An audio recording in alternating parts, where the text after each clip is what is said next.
Assalamualaikum warahmatullahi wabarakatuh. Perkenalkan, nama saya Dina Zakia, NIM 06091381924043, jurusan Pendidikan Biologi Palembang 2019. Pada kesempatan kali ini, saya akan membuat video pembelajaran tentang interaksi biotik di dalam ekosistem dengan mengambil contoh di lingkungan sekitar untuk memenuhi tugas ekologi tumbuhan. Adapun tujuan dan juga manfaat dari video pembelajaran ini yaitu yang pertama, mengetahui apa itu interaksi biotik di dalam ekosistem, dua, mengetahui macam-macam interaksi biotik di dalam ekosistem, dan yang ketiga, mengetahui contoh dan interaksi biotik yang ada di lingkungan. Sebelum memasuki bagaimana saja bentuk dan juga contoh interaksi biotik yang ada di lingkungan, saya akan menjelaskan terlebih dahulu apa itu pengertian dari interaksi biotik.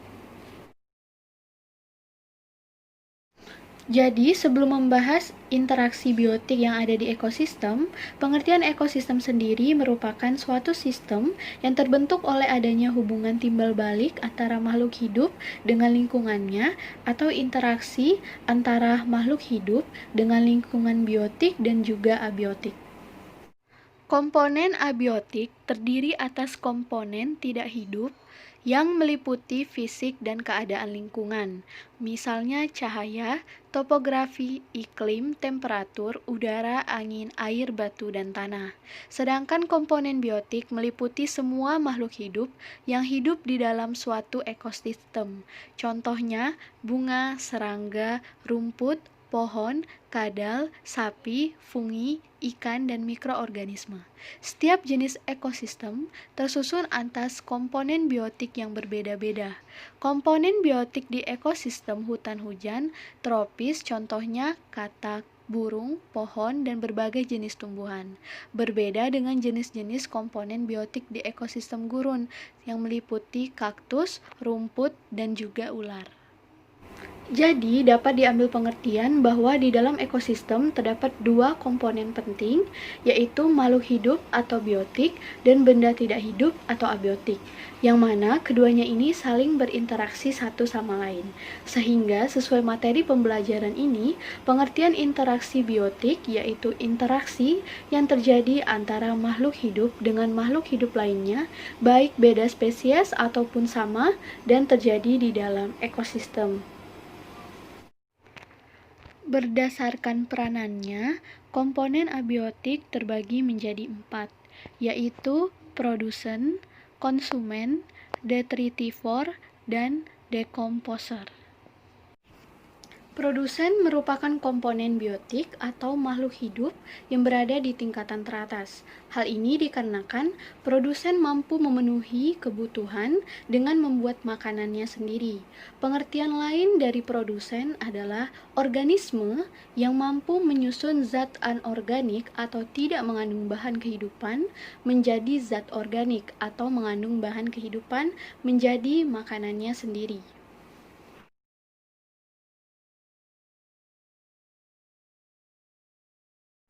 Produsen disebut sebagai organisme autotrof, yaitu dalam membuat makanan perlu dibantu oleh cahaya matahari. Makhluk hidup di tingkatan teratas atau disebut produsen ini biasanya ditempati oleh tumbuhan hijau yang memiliki klorofil. Tumbuhan hijau dapat memenuhi kebutuhan dengan membuat makanannya sendiri melalui proses fotosintesis atau disebut produsen fotoautotrof. Contohnya, semua tumbuhan, alga, dan prokariot fotosintetik. Selain tumbuhan hijau yang termasuk komponen biotik produsen, contohnya adalah kemoautotrof, yaitu yang mensintesis makanan dengan memanfaatkan energi hasil reaksi kimia, contohnya prokariot kemosintetik, fitoplankton, yaitu tumbuhan yang mampu membuat makanannya sendiri dalam jumlah yang banyak sehingga menjadi sumber makanan bagi hewan-hewan di perairan air tawar maupun air laut. Kemudian ada anggota tumbuhan protista di dalam air yang bentuknya sangat kecil dan hidup secara melayang-layang yang disebut juga produsen perairan. Kemudian ada alga, yaitu organisme autotrof yang dianggap tidak memiliki organ seperti tumbuhan lainnya. Kemudian ada lumut, ada juga ganggang biru hijau, dan juga beberapa jenis bakteri.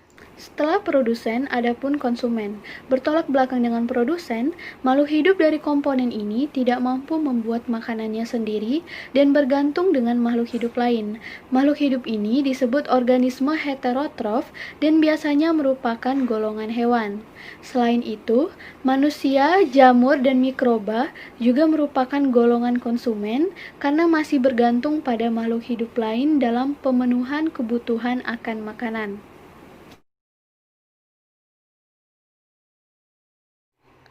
Contoh konsumen pertama yaitu herbivora, yaitu jenis makhluk hidup yang memakan tumbuhan. Contohnya kelinci, sapi, kambing, dan lain sebagainya. Makhluk hidup jenis ini biasanya disebut konsumen primer. Kemudian ada karnivora, yaitu jenis makhluk hidup yang memakan daging dari hewan lainnya. Karnivora merupakan makhluk hidup pada tingkatan kedua, biasanya disebut konsumen tingkat 2. Contohnya adalah harimau, singa, buaya, dan lain sebagainya. Kemudian yang terakhir ada omnivora, yaitu jenis makhluk hidup yang memakan segala, baik tumbuhan maupun daging. Contohnya yaitu manusia, tikus, babi, ayam, dan lain sebagainya. Makhluk hidup jenis ini disebut konsumen puncak, khususnya manusia. Detritivore merupakan organisme yang membantu dalam penghancuran secara mekanik sampah organik sebelum mengalami proses penguraian secara kimia. Detrivora juga disebut sebagai detritus, yaitu jenis organisme atau makhluk hidup yang memakan partikel-partikel organik mengandung bahan kehidupan. Komponen biotik jenis detritus merupakan hancuran dari jaringan tumbuhan ataupun hewan yang sudah lapuk. Contohnya yaitu rayap, teripang, dan luing. Kemudian ada dekomposer, yaitu yang menguraikan sampah organik secara kimia menjadi zat-zat organik. Dekomposer juga disebut sebagai perombak yang memungkinkan zat-zat organik dapat terurai dan mengalami daur ulang kembali sehingga membentuk zat hara. Contohnya bakteri dan juga jamur.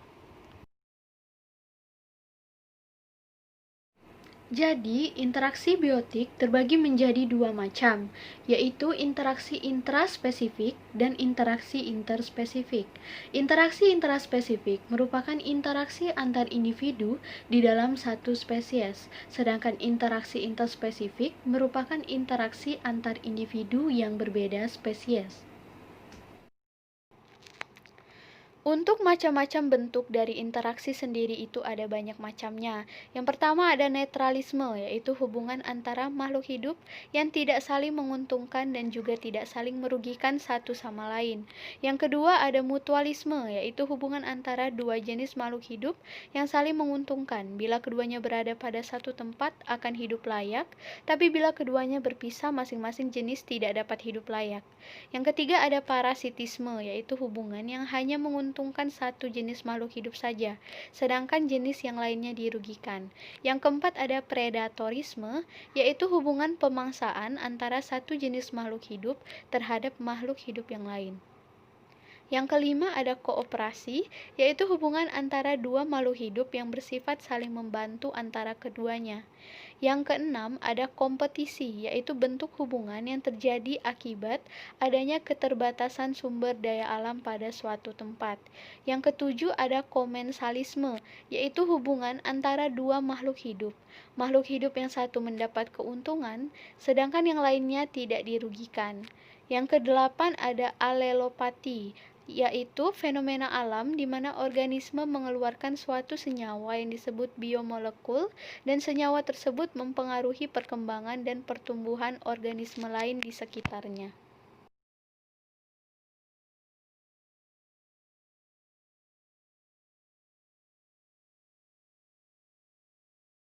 Untuk contoh interaksi intraspesifik yang ada di lingkungan sekitar saya mengambil contoh lidah buaya yang ditanam di atas pot. Lidah buaya ini merupakan interaksi intraspesifik yang berupa kompetisi. Kenapa kompetisi? Karena terjadinya persaingan ketika organisme dari spesies yang sama ini ditanam dalam satu media yang sama, yang mana lidah buaya yang satu dengan yang lainnya menggunakan sumber daya alam yang sama juga. Di dalam menggunakan sumber daya alam, setiap organisme lidah buaya yang bersaing ini akan memperebutkan sesuatu yang diperlukan untuk hidupnya dan juga untuk pertumbuhannya.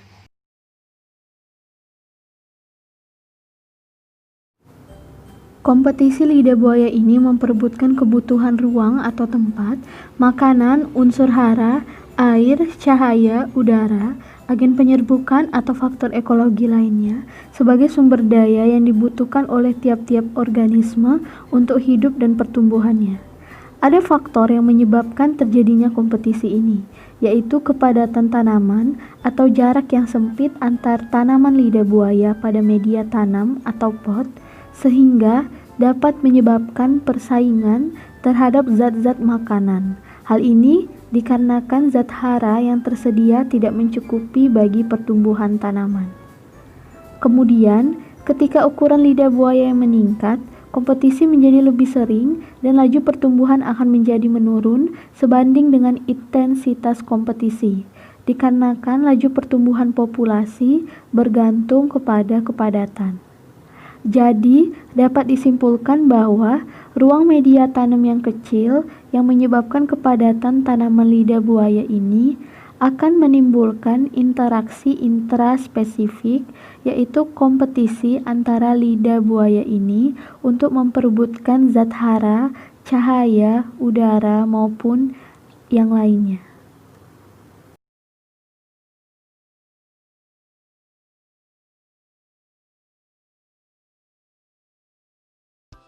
Untuk contoh interspesifik, yaitu interaksi yang terjadi antar beda spesies. Di sini saya mengambil contoh pohon mangga dengan jamur lihen yang menempel di pohon mangga tersebut. Hubungan yang terjadi antara jamur lihen dengan pohon mangga merupakan hubungan simbiosis mutualisme. Seperti yang telah diketahui, simbiosis mutualisme merupakan hubungan yang saling menguntungkan bagi tiap individu, dan setiap individunya tidak ada yang dirugikan satu sama lain. Sebelum membahas hubungan lihen dengan pohon mangga, lihen sering disebut lumut kerak atau sebenarnya bukan lumut, akan tetapi gabungan antara dua macam organisme, yaitu ganggang hijau Chlorophyta atau ganggang biru Cyanophyta dengan jamur Ascomycota atau Basidiomycota. Keduanya ini terlihat seperti organisme tunggal dan disebut lihen atau lumut kerak, dengan warna umumnya yaitu biru kehijauan. Bentuk lihen ini ada bermacam-macam, antara lain Fructosa tampak seperti semak, Foliosa tampak seperti lembaran daun, Crustosa seperti kerak atau olesan cat, dan Squamulosa berbentuk seperti sisik peralihan antara lihen Foliosa dan Crustosa. Untuk lihen yang ada di pohon mangga merupakan lihen Foliosa. Lihen yang tergolong foliosa memiliki bentuk tubuh seperti lembaran daun, pipih, melebar, berkerut atau bergelombang. Talus dengan bentuk lembaran ini mudah dipisahkan dari substratnya, membentuk bercak pada batu, dinding, dan kulit kayu pohon tropika. Permukaan bawah melekat pada substrat dan permukaan atas merupakan tempat fotosintesis. Lihen berbentuk foliosa ini melekat pada substrat melalui rizin. Contoh lihen yang ada di pohon mangga ini adalah Parmelia saxatilis yang termasuk ke dalam famili Parmeliaceae dengan tipe talusnya yaitu foliosa. Hubungan pohon mangga dan lumut kerak saling menguntungkan atau simbiosis mutualisme karena lumut kerak mendapatkan tempat hidup dari pohon mangga, sedangkan pohon mangga mendapatkan bantuan dari lumut kerak untuk proses pembentukan tanah dengan cara melepaskan fragmen talus yang sangat halus. Lumut kerak memiliki kemampuan melepaskan zat kimia yang dapat melapukkan batu dan menghasilkan tanah yang memiliki zat hara yang nantinya berguna bagi pohon mangga. Tidak hanya pohon mangga, tetapi tanaman lain juga bisa hidup di atasnya.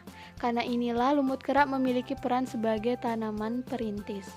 Sedangkan keuntungan yang didapat oleh lumut kerak yaitu mendapatkan tempat tinggal dengan menempel pada kulit batang pohon mangga, sehingga si lumut kerak ini juga dapat memperoleh makanan melalui fotosintesis dari alga dan memperoleh air dan mineral dari jamur.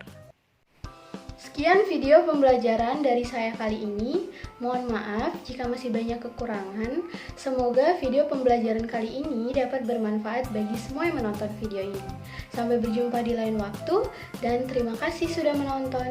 Wassalamualaikum warahmatullahi wabarakatuh.